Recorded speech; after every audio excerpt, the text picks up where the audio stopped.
Hello brilliants. अभी हम कर रहे हैं सेवन्थ क्लास के लिए science chapter number 2, nutrition in animals. One two T one 1 to 10 keywords हम कर चुके थे और अब हम करने जा रहे हैं 11 to 20 कीवर्ड्स, या ज़्यादा भी अगर ज़्यादा हो गए तो। ठीक है, एक लेंथ तक। अब देखिए यहाँ पर जो ये 11th कीवर्ड है ये है फैटी एसिड का। फैटी एसिड और ग्लिसरॉल, ये दोनों के दोनों जो फैट है उसकी डाइजेस्टेबल फॉर्म होती है। जैसे कि प्रोटीन जो है वो टूट जाता है तो वो कन्वर्ट होता है अमीनो एसिड में, सेकंड जो कीवर्ड है उसमें। वैसे ही जो फैट है जो हम खाते हैं, घी वगैरह, तेल घी, वो टूटता है फैटी एसिड और ग्लिसरॉल के अंदर। यहाँ पर कहीं पर है ग्लिसरॉल, कहाँ है, ये रहा। तो इन दोनों की डेफिनेशन सेम होगी, फैटी एसिड की और ग्लिसरॉल की। It is a break down form of fat.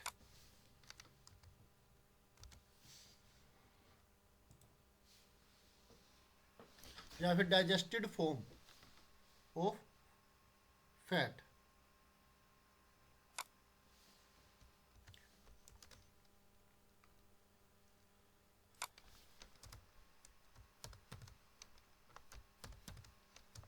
FATTY, fatty, ACID fatty acid. और साथ में वो भी कह देते हैं दूसरा ग्लिसरॉल, GLYCEROL,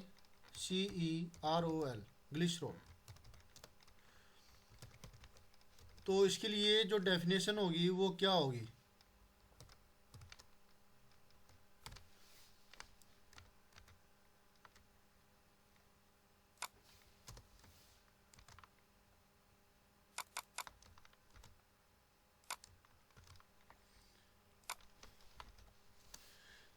इट की बजाय आ जाएगा दे आर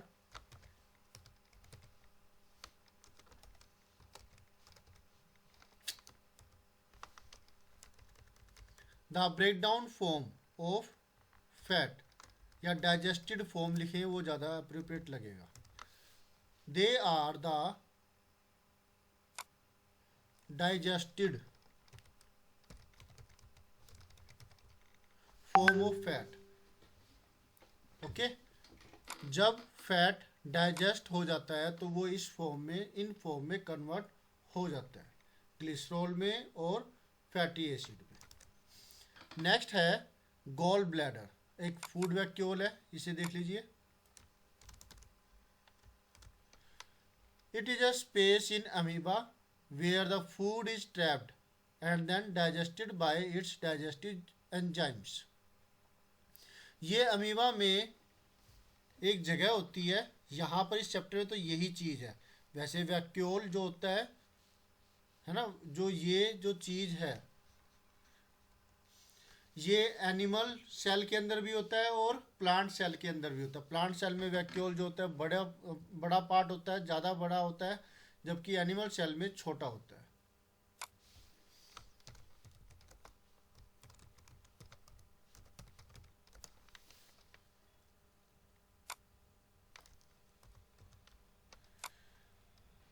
तो ये अमीबा के अंदर, फिलहाल यहाँ पर तो यही है कि अमीबा के अंदर ये वो स्पेस होती है जहाँ पर फूड ट्रैप हो जाता है और डाइजेस्ट हो जाता है उसके एंजाइम्स के द्वारा, ताकि वो इसका इस्तेमाल अपने बॉडी के फंक्शंस को करने में कर सके, बॉडी की ग्रोथ के लिए, बॉडी की रिपेयर करने के लिए, इन कामों के लिए।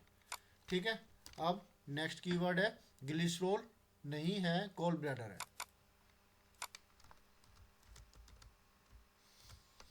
It is a sac like organ which stored bile juice for helping in digestion of fat। ये एक सैक लाइक स्ट्रक्चर होता है जो थैली की जैसी होती है। ये एक थैली के जैसा एक ऑर्गन होता है जो कि बाइल जूस को स्टोर करता है और फिर फैट के डाइजेशन में हेल्प करता है। ओके, तो ये गॉल ब्लैडर हो गया। इससे पहले बाइल जूस की डेफिनेशन आई थी, उसमें भी ये ऐसा ही जिक्र था।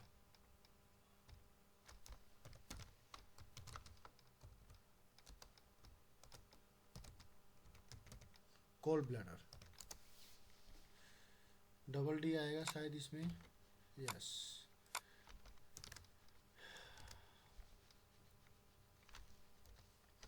नेक्स्ट ग्लिसरोल तो हम कर ही चुके हैं, और अब आता है इंसीजर।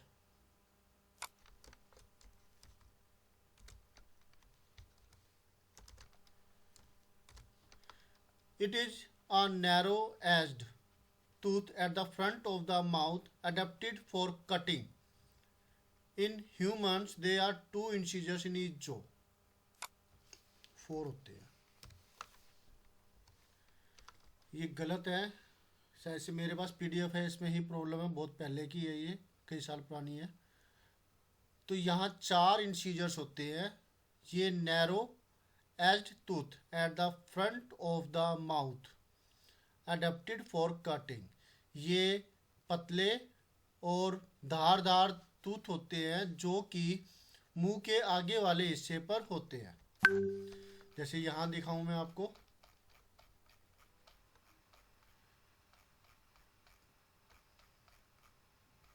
यहाँ डायग्राम था,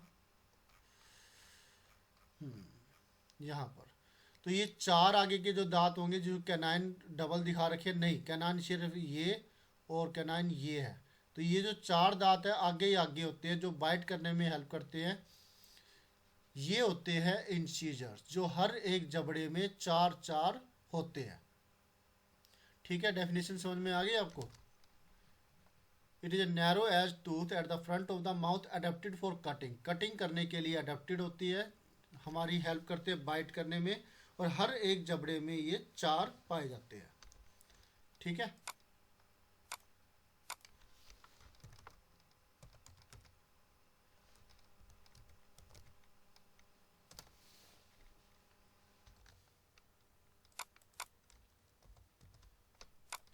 अब नेक्स्ट कीवर्ड हमारे पास है इंजेशन, खाने को मुंह में लेना, ये कहलाता है ingestion. Food is taken into the body through the mouth, the process of taking food into the body is called ingestion. तो अलग अलग में अलग अलग टाइप का इंजेशन होता है, जैसे कि बटरफ्लाई होती है, वो सक करती है, चूसती है ब्लड को, इसी तरह से मच्छर भी चूसता है ना। तो इनमें अलग सिस्टम हो गया, और हम लोग खाते हैं, हाथों से मुंह में खाने को डालते हैं, राइट। तो ये डेफिनेशन हो गई इंजेशन की।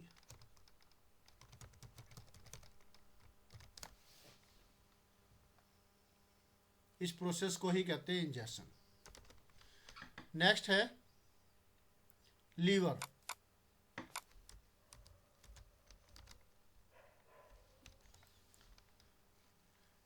लीवर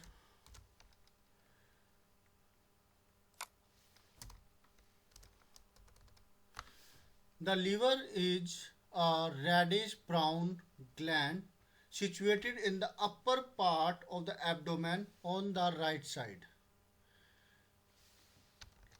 ये एक लाल रंग का, रेडिश ब्राउन, लाल और भूरे रंग का एक ग्लैंड होता है, ऑर्गन होता है हमारी बॉडी के अंदर, जो पेट में ऊपर वाले हिस्से के अंदर राइट साइड में स्थित होता है।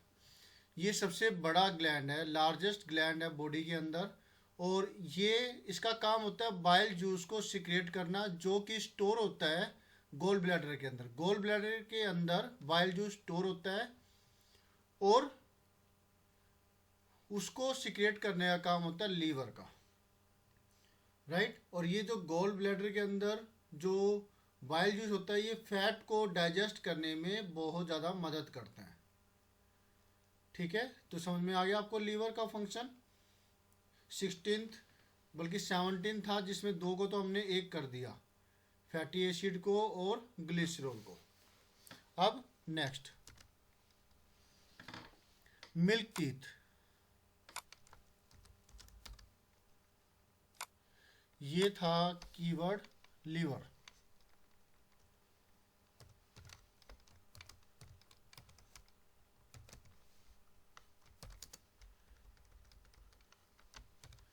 और मिल्क टीथ जो कि बचपन में आते हैं, जिसको कहते हैं दूध के दांत। The first set of teeth grows during infancy and they fall off at the age between 6 to 8 years. These are termed milk teeth. इन्हें मिल्क टीथ कहा जाता है और ये इन्फेंसी यानी कि जब बेबी जन्म लेता है तब उस टाइम पर उसके आगे आने वाले कुछ टाइम के अंदर ये दांत आने स्टार्ट होते हैं और ये 6 से 8 साल की एज के अंदर ये गिर भी जाते हैं। इन्हें मिल्क टीथ कहा जाता है। ठीक है। Now molars.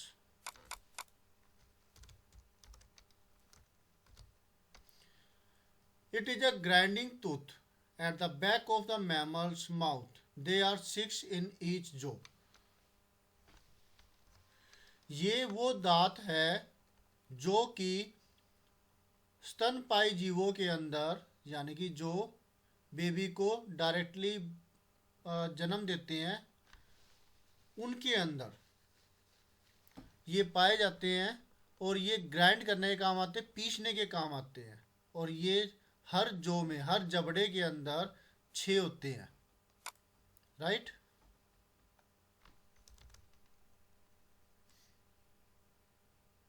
ये रहे, ये मोलर्स है और 1 2 3 एक साइड में 3 है, दूसरी साइड में भी 3 है, 6 और ऊपर वाले जबड़े में भी क्या होते हैं 6 होते हैं। तो 12 हो गए टोटल ये, है ना।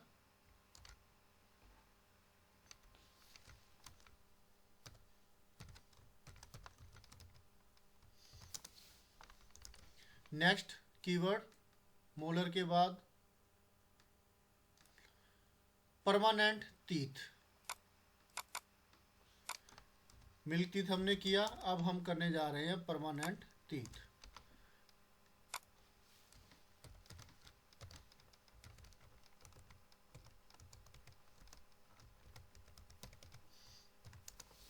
The first set of teeth grows during infancy and they fall off at the age between 6 to 8 years. ये तो मिल्क टीथ की डेफिनेशन हो गई। द सेकेंड सेट, ये तो मिल्क टीथ हो गए। उसके बाद जो सेकेंड सेट आता है दैट रिप्लेसेस देम, देम की वजह आता है यहाँ पर milk teeth. The second set of teeth that replaces milk teeth are the permanent teeth. 6 से 8 साल की एज के अंदर जो दांत गिर जाते हैं मिल्क टीथ कहलाते हैं। उनके बाद जो दांत आते हैं वो सेकंड सेट टीथ होते हैं और ये परमानेंट हो जाते हैं, रहते हैं। फिर अगर ये वाले टीथ गिर जाए तो उसके बाद वो नकली वाले ही लगते हैं, असली वाले नहीं रहते, फिर वो नहीं आते दोबारा। परमानेंट टीथ में लास्ट थ्रू आउट लाइफ, पूरे साल पूरी उम्र तक रहते हैं और वो गिर जाते हैं ओल्ड एज के अंदर। अगर ओल्ड एज तक भी इसको अच्छे से ध्यान रखा जाए तो शायद ये तो तब भी नहीं गिरेंगे फिर। ठीक है, बहुत ज़्यादा बूढ़े हो जाए तो गिर जाए। तो ये वो टीथ है जो कि परमानेंट टीथ, इसलिए इनको कहा भी जाता है कि ये परमानेंट रहते हैं मिल्क टीथ के बाद पूरे टाइम तक, जब तक आदमी जीवित रहता है। और जब बहुत ज़्यादा बूढ़े हो जाते हैं, जब ये कमज़ोर हो जाते हैं तो ये गिरने लग जाते हैं। ठीक है, तो इस तरीके से हमने स्टूडेंट्स ये नेक्स्ट 20 कीवर्ड्स कर लिए। इसको मैं अलग अलग कर देता हूँ।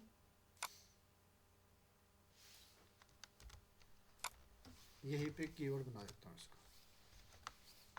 ग्लिसरॉल टोटल 10 हमने अभी किए हैं।